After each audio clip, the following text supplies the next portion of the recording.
नमस्कार, आदाब। मैं नगमा खान अपने चैनल रूबरू में आप सभी का स्वागत करती हूँ।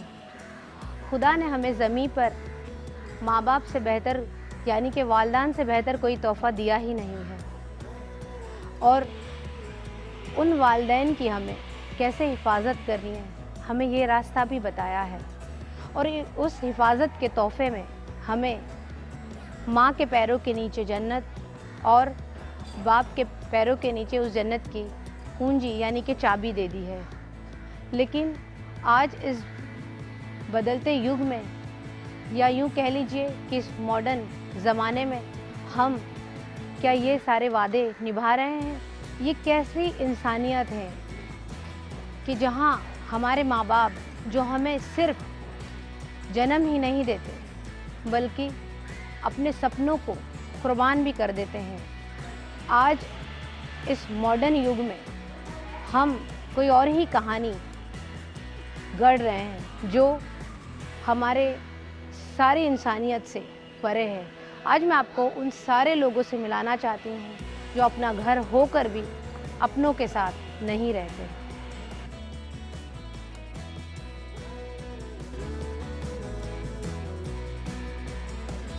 महालक्ष्मी जी, हाँ। आपका हमारे चैनल रूबरू में बहुत बहुत स्वागत है। मैं आपसे ये जानना चाहती हूँ कि आप यहाँ पर इतनी दूर है जो मुंबई से, यहाँ पर कैसे आई? मैं सीधा चल के आती थी।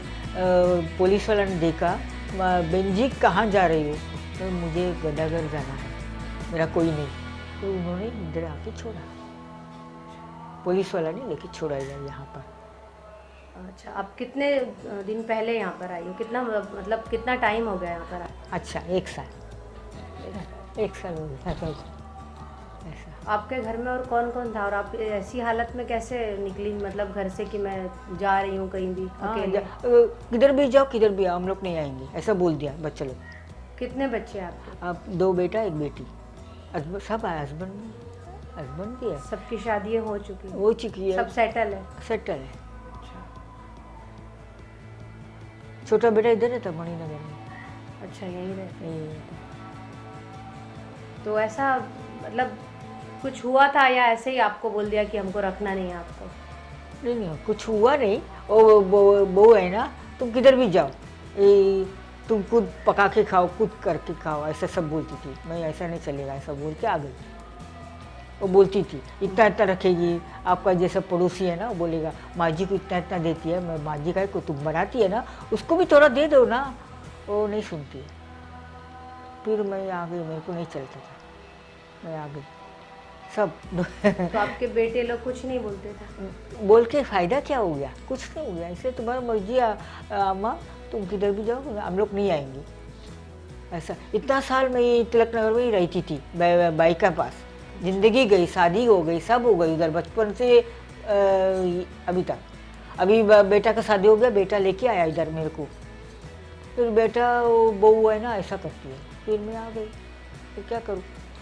तो ये प्रॉब्लम है, कौन लेके नहीं जाता है। अभी आपको आँख से नहीं दिखता? हाँ।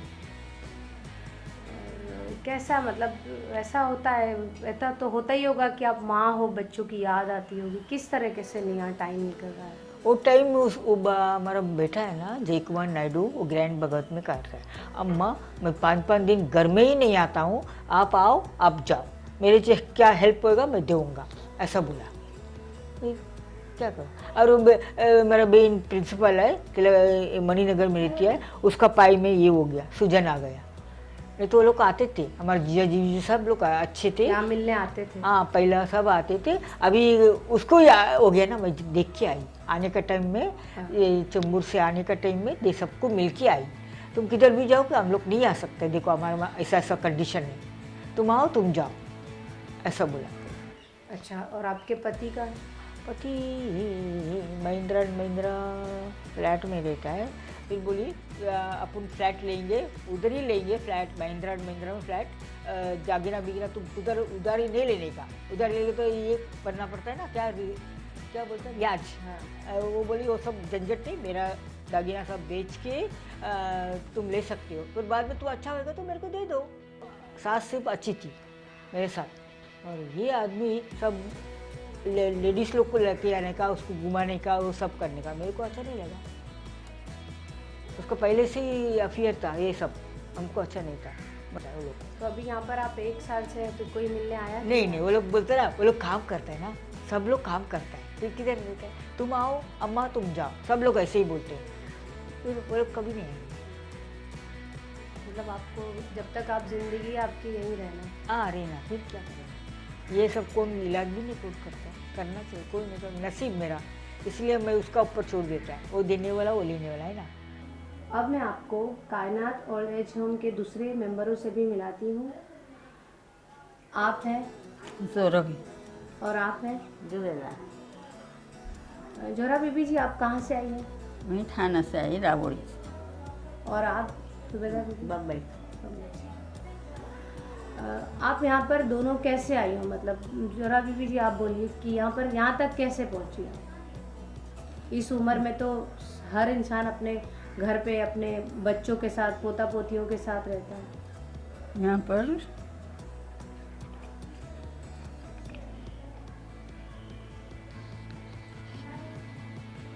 मेरे भाई के लड़के ने, मेरे भाई का इंतकाल हो गया, इसके लड़के ने मेरे को घर से बाहर कर दिया। बच्चे कितने आपके? मेरे बच्चे नहीं है, आप अपने भाई के साथ ही रहती हैं? यही भाई के बच्चे हैं, दूसरे बड़े भाई हैं, उनके भी बच्चे। कितने दिनों से यहाँ पर हैं? 4 महीने। 4 महीने। कोई मिलने आता है आपसे? बड़ी बहन का लड़का आता है, उसकी बहू आती है, बड़ी बहन की, मिलकर जाते हैं उन लोग। आप जुबेदा बीबी जी कैसे यहाँ पर आई? मैं तो मेरी बेटी लाती चौड़ी, आपकी बेटी लाते थे? कितने बच्चे हैं आपके? मेरे 2 बेटे 1 बेटी। तो उन्होंने अपने साथ आपको नहीं रखा? दोनों बेटे के पास गई, बड़े के पास गई, उसने 1 महीना रखा, एक छोटे वाले के पास गई, उसने 1.5 महीना रखा, रख के और बम्बई भेजा तो बेटी के पास छोड़े, बेटी ने लाकर यहाँ छोड़ी। कहाँ किया आप? मतलब मैं तो उन लोग गुजरात में रहते हैं। अच्छा, गुजरात में। हाँ, गुजरात में, एक अहमदाबाद में और एक नासिक में। यहाँ आपकी बेटी रहती थी मुंबई में? नहीं, बम्बई में बेटी है। ओके। शौहर कहाँ है आपके? मेरे शौहर का इंतकाल होगा, कब हुआ इंतकाल? कभी हो गए 21 साल हो। 21 साल हो गए। तो तब तक आप कहाँ रहती थी? जब तक मैं यही ऑर्डर्स में उधर घर था, घर बेटे लोग ने सब बिकवा दिए। वहाँ गुजरात में? हाँ, नहीं यहाँ है, बम्बई में घर था। अच्छा। यहाँ इधर ही रहती थी मैं, अपने इधर कॉलोनी है ना, उधर ही हाटकेस में। अच्छा, मीरा रोड में? हाँ, मेरा यहाँ खुद का घर ली थी मैंने, हम्म। लेकिन उन लोगों ने बिका दिए, सबने हिस्से ले लिए अपने। और मेरे को वहाँ से फिर मैं रही, उसके बाद में 5 साल भाड़े से घर ली।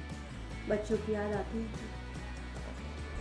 याद तो आती है ना, किसी बराबर याद आती है, बच्चे को याद नहीं आएंगे, बच्चे हैं, याद आती है। कौन कौन मिलने आता है? मिलने कोई नहीं आता, खाली बेटी आती है, छोटी बेटी, वही बम्बई वाली आती है। कायनात ओल्ड एज होम में मर्द और औरत दोनों को पनाह दी जाती है। अभी मैंने आपको कुछ औरतों से रूबरू करवाया और अब हम आपको मिलवाते हैं कुछ मर्दों से जो यहाँ पर कई दिनों से हैं। आप हैं है अब्दुल रहमान जी, और आप हैं अब्दुल सिंह। आप यहाँ पर कितने दिनों से और कैसे मैं आए? 4 साल हो गया, 4 साल हो गया। 4 साल से यहीं हैं? 4 साल। कहाँ यहाँ पर कैसे आया? बेटी नहीं मेरे को, बेटी आपकी है? कितने बच्चे हैं आपके? 3 लड़कियाँ, एक लड़का है, लड़का अपंग है, विकलांग है, पोलियो। अच्छा, तो अभी तक कहाँ रहते थे आप? पहले मुंबई में रहता था बेटी के इधर, बाद में मीरा रोड में आया, बेटी ने यहाँ रह रही है। यहाँ पर आ गया। हम्म, और कैसा लग रहा है यहाँ पे? अच्छा लग रहा है, अच्छा है, अच्छा देखभाल यहाँ करते मिलने हैं। आते हैं लोग? हाँ, आपके आते घर वाले मिलने आते आते हैं? अब्दुल शेख जी, यहाँ पर आप कैसे आए? हमारी नवासी लाई, नवासी लेके? बेटी की बेटी। इससे पहले आप कितने दिन कहाँ रहते थे? मतलब खार में रहता था, घर में रहते थे। कितने बच्चे हैं आपके? 2 बेटी। खाली बेटी है? दोनों? कितना यहाँ पर वक्त हो गया आपको आए हुए? 1 साल हो गया। 1 साल हो गया। यहाँ मिलने आते हैं? नवासी है। आइए मैं अब मिलाती हूँ कायनात ओल्ड एज होम की फाउंडर मेंबर ज़ाहिरा सैयद जी से। ज़ाहिरा सैयद जी, आपका बहुत बहुत स्वागत है हमारे चैनल रूबरू में। अस्सलाम वालेकुम। वालेकुम सलाम। ज़ाहिरा जी, मुझे आपको ये बताइए कि कैसे जहन में आया कि मुझे इतने मतलब ये सारे काम करना, क्योंकि ये काम तो खुद के हमारे घर वाले नहीं करते। मैं काफ़ी साल से छोटे मोटे एक्टिविटीज़ जो हम ये सोचते थे कि हम काफ़ी काम में 15-16 साल से काम कर ही रही हूँ सोशल एक्टिविटीज़ पे। हमें लगता है कि हर कोई अलग अलग तरीके से काम कर ही रहा है। हमें कुछ हमारे पास अक्सर एक लेडी आती थी, उनका ये मसला था, उनका कोई भी नहीं था। वो कभी यहाँ कभी वहाँ रहती थी, काफ़ी उनको तकलीफ़ें होती थी, कोई उनको केयर नहीं करता। 4 दिन कोई अच्छे से रखता तो 5वें दिन को उनके साथ कोई ना कोई मिसअंडरस्टैंडिंग क्रिएट होती थी, उनका दिल दुखा देता था। तो काफ़ी ऐसे सिचुएशन आती थी, तो हमें काफ़ी ऐसा लगता था कि हमें इस चीज़ के लिए कुछ करना चाहिए। फिर हमने सोचा कि हम हर कोई मदरसा बनाता है, क्लासेस बनाते हैं, स्कूल बनाते, बहुत सी चीज़ें बनाते, हमें उसको हट कर भी खिदमत का काम करने का मौका मिलता है तो हमें उसको करना चाहिए। हमें यही ओल्ड एज होम को फोकस देना चाहिए। जिसके पास है उसके पास बहुत कुछ है, जिसके पास नहीं उनको रोड पर रहने से अच्छा कि हम उनको अच्छी फैसिलिटी दे सकते हैं। कितने साल हो गए आपको? हमें ये ओल्ड एज होम स्टार्ट करके ही हमें 7 साल हो गए। 26 जनवरी को 7 साल ख़त्म होकर 8 साल रनिंग हो जाएगा। क्या क्या परेशानी? बहुत परेशानियों को हमने अभी भी झेल रहे हैं। तो देखो, जहाँ पर अच्छे काम होते हैं वहाँ तो हर चीज़ों को फेस करना ही पड़ता है। मदद भी नहीं मिलती, लोगों की मेंटालिटी है कि वो क्या सोचते होंगे, क्या है। अभी तक जो हमारे ग्रुप के जो लोग हैं, जो हमारे एनजीओ के, हम खुद ही इसको काफ़ी साल से रन कर रहे हैं। अभी 2 साल से नोटबंदी जब से मसला चल रहा है, सबको कहीं ना कहीं दिक्कतें हुई हैं काम के सिलसिले में। तो ये 2-4 साल से हम बहुत रेंट हमारा ओल्ड एज का बाकी है, प्लस उसके अलावा भी काफ़ी मेडिकल वगैरह की दिक्कतें हुई है। थोड़ी थोड़ी रमज़ान में सपोर्ट मिलता है।